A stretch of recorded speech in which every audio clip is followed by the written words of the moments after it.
Ready? Oh, Hello. whatever. All right. Thank you for joining us today for the first ever live taping of Generation C. I'm Avery Akinini here with Sam Ewen, and we're super excited to be doing our first live series with this incredible guest. Juana, could you introduce yourself and tell us a little bit about you? Yes, I am very excited to be the first. This is exciting.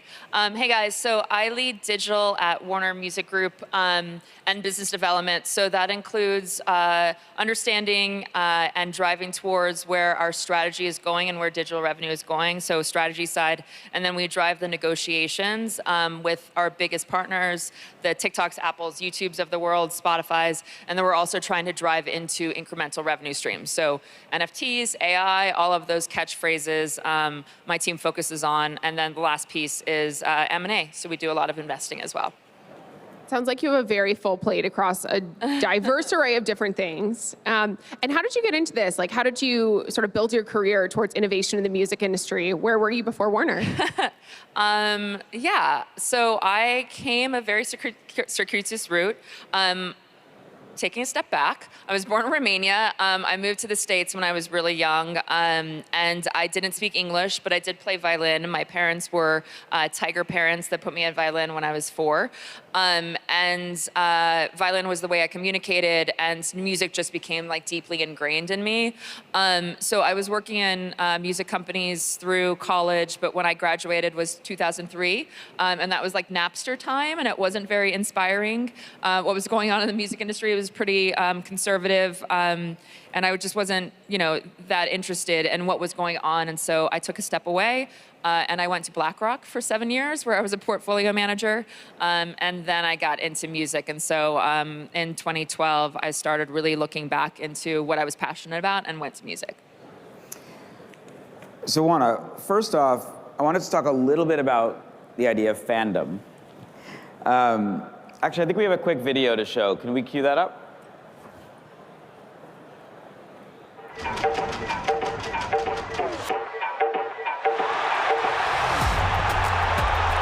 Hey, what's up, y'all? It's the Icy Girl, Sweetie. In the Metaverse, I was able to just come down and do my thing. The opportunities are endless.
All right, so music is nothing without fandom. Fandom for musicians used to be just playing shows. Clearly now it is transformed and sort of come to so many different types of platforms. I'm interested in just like the idea of how you as a label have to sort of cultivate fan experience across so many different platforms. How do you as an innovator think about it? Yeah, so I'm generally history-based, so I'll just like take it back a little bit. The way in which music was experienced 100 years ago before it was productized, right, was an experience. It was a show. It was patrons supporting artists and communities building together. And at some point, people understood that you can make money through music, and they started productizing music and putting it on various formats. At the time, the format was vinyl, and vinyl could only hold a certain amount of content, and it held a song, and it held an album, and that's how we have songs and albums. And so with each new technology, what has happened is that music has become productized in different formats. What I think definitively is that we've defined music as a song and an album, but music is actually defined as an experience, and that's where music is and what it is coming back to with each new technological change. So I actually think we're coming back to the roots of what music ultimately is, which is artists and fans getting together and forming communities. And we see that a lot, right? Like one of our biggest artists is The Dead. And that community is deeply ingrained in that artist, right? Like the community is defined. There's a clear sense of who they are and what they experience. They're part of the content creation process and the event creation process. And the band understands who they are and understands what they're looking for. And so like that community experience has always been kind of integral to various artists, and now we think that it's becoming more and more so. And so with new technologies, we think like that fandom experience is a big piece of the puzzle. The thing that's happening now is that we're actually able to monetize fandom in a way that we weren't before, right? Like music evolved in the streaming ecosystem in a fairly conservative way. It was evolved from, the Napster times where the industry had just been overwhelmed and taken apart by new technology. And so then when new platforms came in and said, hey, we want this model, it's called streaming, the music industry was pretty necessarily conservative and risk averse. And the thing that evolved was where we are today, which is these streaming platforms that are really focused on access and friction as the big piece of the monetization puzzle. But once you get to a paywall or once you have an ad, that engagement piece isn't monetized anymore, right? Like for gaming, every moment I'm a big gamer, every moment that you're in that game is monetized. And 80% of the music or game monetization these days is in-app, is that engagement. And so we definitively think in the music industry that it's like that music and the monetization of music is a very small piece of the puzzle. And that if we start expanding from the monetization of songs and albums to the monetization of fandom, that we can drive exponential value for our artists and for our fans. I love that. And thank you for giving us that history lesson. Very interesting. I want to flip back to the video that you just played, because I actually thought that was really interesting and clearly a cultural moment that Americans resonate with so much. You brought musicians, you brought a brand sponsor, you brought the gaming ecosystem together. Can you tell us a little bit about that campaign, how that came to life? Yeah, sure. What we think at Warner definitively is, that will eventually be that our hardware devices will eventually turn into glasses or will turn into contacts or whatever it is, right? But like eyewear that allows for digitally augmented space that is physical as well is a key part of our future. And so we're spending a lot of time building in the, quote unquote metaverses of today, which are the Robloxes, Fortnites, any Call of Duty, like sandboxes, et cetera. Like we're spending a lot of time in those spaces to try to build and develop strategy. So a couple of years ago, we made an investment in Roblox. We're actually the first first strategic like media company pre-IPO and only that invested in Roblox, because we wanted to hold hands and partner and build and understand and experiment in the space, just because we understood it was so important. And so we've been working with them for a couple of years. At the end of last year, we started speaking to GameFam, which is a big developer on Roblox and has had a tremendous amount of success, and the NFL, and they wanted to do something big around the Super Bowl and wanted to do something virtual around the Super Bowl. So that event was with our one of our biggest artists, Sweetie, and it was and is the only virtual Super Bowl concert that they've put on. It was a great success. Sweetie, as you saw, was amazing to work with, and had millions of people come that first day. We streamed it on Friday before the Super Bowl, and then it was streaming, like the show was constantly streaming, but that live audience was concurrent viewers was incredible. And then obviously we had various opportunities to engage, like virtual merchandise opportunities. And it was great. Yeah, we're really excited about it. And we're really excited that it was such a tentpole moment around a physical experience that everyone has in real life, right? Like that moment and the ability to like augment physical with digital is a key part of what we're thinking about. Yeah, absolutely. Not everybody can come to the Super Bowl. Not everybody can come, even really cool places like here at Consensus. Yeah. So, I think people have various definitions of Web3. Would you say what we saw on the screen is an example of sort of a Web3 immersive experience activation that fits within your sort of Web3 vision? Or would you just put that sort of part of a broader innovation bucket? Yeah.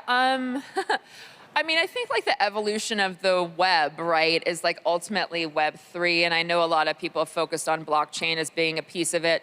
When we think at Warner about like where the world is going, what we focus on is the consumption and the creation pattern as opposed to necessarily the technology. And so we're constantly focused on what are our consumers doing, what are our artists doing, and then how do we evolve and augment those experiences with new technologies. And so the new technologies that we're seeing, I think that we defined Web3 previously as like blockchain, NFT. Now it's a broader bucket of like, here are the new technologies that we're using to help us understand how to better engage audiences and draw audiences and artists together. And so like broader innovation these days. Before I would definitely have said Metaverse, and like as part of our Web3 team, it was Metaverse and NFTs. Yeah. Yeah, totally. I'm very of the yes and mindset when it comes to that. Sam and I have a nice spirited debate on a weekly basis. All the time, yeah.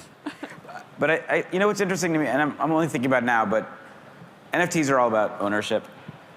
Musicians have always benefited from people feeling such pride in ownership, right? You get that vinyl, you have the band tee. Like, it brings you into the community because you can see someone else who has the same thing. When you're in a Roblox and you're doing, did you say Virch? Because I've not heard that. Yeah, virtual merchandise. Virch, Sam. Virch. Yeah, sorry. When you have All Virch, the do you think there's that same stickiness in virtual worlds where, if someone's wearing a Sweetie t-shirt or a Dead hat, that they're able to have that same kind of connection they do in the real world? Yeah, I do think ownership is a key part of like community building, right? And that's one of the key things that we're focused on. One of the things that is at issue with some of these metaverse experiences, right, is that they're so separate from like the day-to-day and those physical, right? And so like our big piece of the puzzle is how do you draw all of these experiences together into a holistic whole to actually like speak authentically to the artists and to the community, but like there should be a live show and then there should be a, virtual show and then there should be other things, right? Like all of these things go hand in hand. With the virtual shows, what we're focused on is trying to draw personalized experiences within them and then also ownership experiences in them, right? Like I would say that in the future, our virtual personas may be more important to us than our, physical ones, right? And so then you are really interested in buying that virtual piece of merch, right? Like having those moments, I know both of us have talked about POAPs before, right? But like having those moments where you can prove your fandom, where you can prove how big of a fan you are, like all of that's so deeply ingrained in music that now having digital versions of them is really important. So we sort of saw this early wave of musicians coming to NFTs. Yeah. And a lot of the narrative was like, we don't need labels anymore. We're going to sell $50,000 of NFTs, and it's more than I would have made on my advance. And it felt like it was a little bit short-sighted. Yeah. Because the music industry is a monster. Right. And so I guess my big macro question is like whether you think that NFTs help or hurt the music business moving forward. I definitely think that they help, right? And I think that, so there's challenges and opportunities to like all new technologies, right? Our focus at Warner is leaning in and ensuring that we are not stopped from experimenting with and building new technologies because of the challenges. And so of course, yes, there are risks to like legacy businesses, right? Like these big businesses, but I also think there's a ton of opportunity in this future world, right? Like what I definitely think is two things. One, there's gonna be that much more content and there will need to be teams of people for those artists and influencers and creators that want to rise above the noise that can build marketing, like can build their marketing, right? And labels, one of the things that they do is market, right? Like we have global teams of people that are located locally that can market and like have those best practices ingrained in them. And so like I think that's deeply going to be even more important. I also think that community management is a skill and has best practices. If an artist has to be always on and be able to get the right piece of content to the right platform at the right time in the right format, right? Like that is a thing that will need teams of people to be able to support. And some artists, like there will be tools and there will be services, and then there for a lot of artists that just want to go direct, and then there will be artists that have their own teams, and then there will be artists at the top, you know, that have big teams of people behind them that are helping them to manage their communities, and that's where I think a label has always come in. It's really interesting you went into community management for, you know, artists who have NFTs, because I've perceived this many times over. And, you know, at my company, Vayner3, we work very, like almost entirely with Fortune 500 brands, but we've actually had a lot of talent reach out to us of, oh, I want to drop an NFT project. And we never thought we would be the right fit there because we couldn't over communicate enough the level of expectation around community management.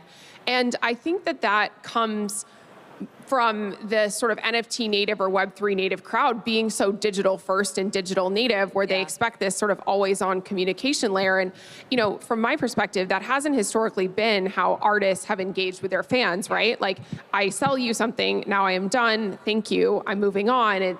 And I think the perception for, especially in like NFT summer a year or two ago, was that this was a lifetime membership pass with always on access. Right. And, you know, I think a lot of visual artists and creators have been overwhelmed by the expectation around community management.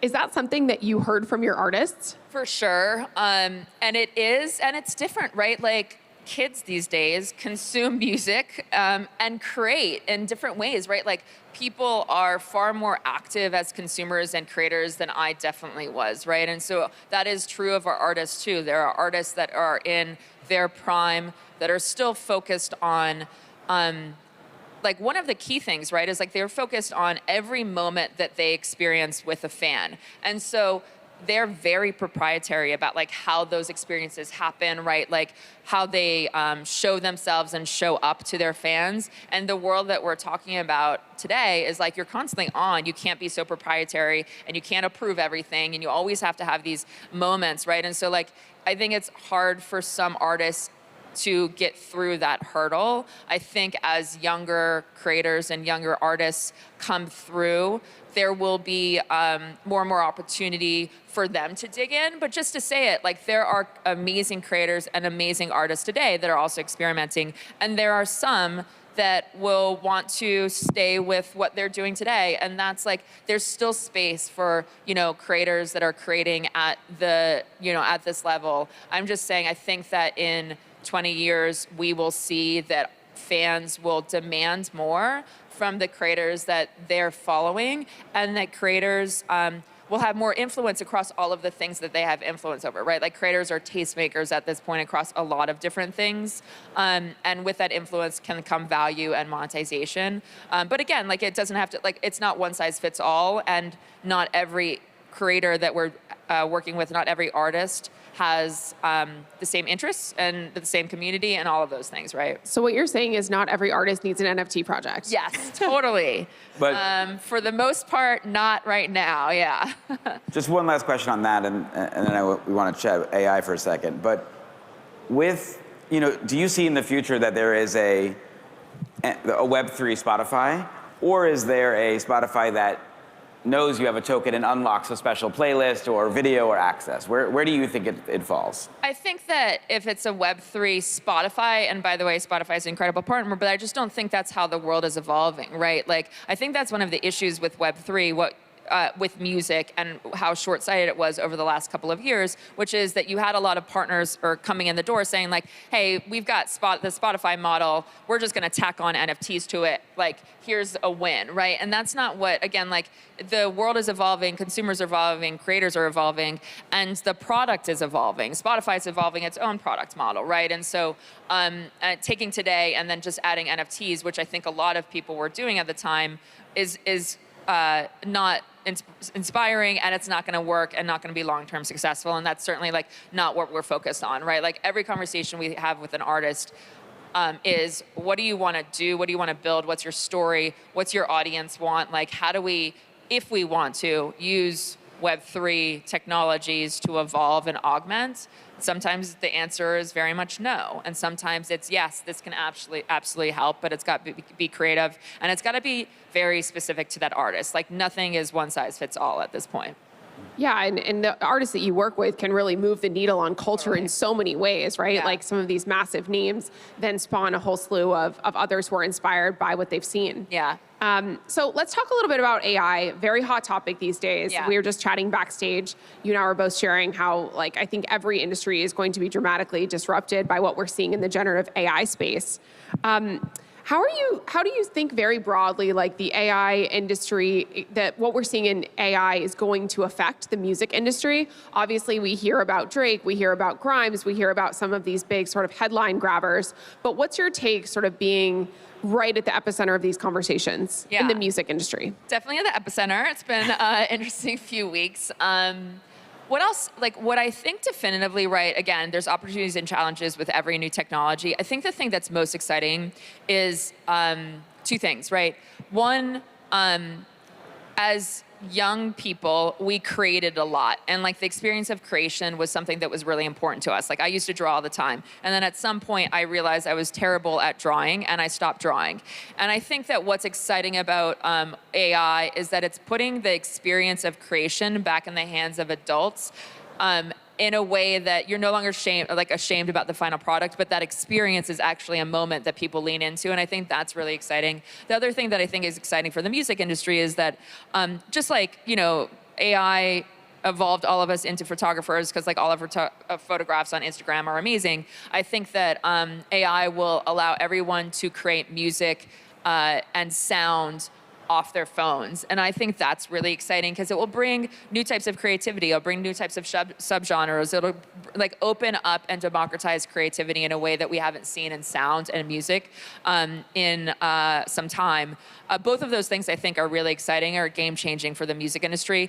It is never a bad thing if more people are excited about music and excited to engage with music. That's never a bad thing for an industry, right? The things that are a challenge and the things that you're seeing now are things that will always be a challenge for any new technology, and they're the growing pains of new technology, and they're things that the music industry will have to work through with these partners, right? Like one, our artists' music and our songwriters' music is copywritten. It is something that can be licensed for models or otherwise, but otherwise, like these models that are using artists' and songwriters' work to train new types of AI are infringing, and there should be a license experience for that, right? And then on the other side, obviously, on the vocal piece, there's, you know, again, I don't think that we're ever going to stop people from experimenting, and that's not the goal. But I think that there's a tracking issue, a reporting issue, and a license issue that we have to work through in our industry, and that's generally true of the industry. Like the industry needs to mature in a real way to be able to enable AI at scale in the way that it should be. But you know, we spoke, I think, in our call about this. I'm really interested in how blockchain can help this, right? You know, the idea of provenance on all the information being ingested, an artist's voice, a track, and then in the same way that the music industry had to figure out digital rights around radio, right, and movies and video games, it feels like there's an opportunity to utilize a verifiable source of truth. Like, is that where your head goes with this? That's one of the most exciting things about blockchain.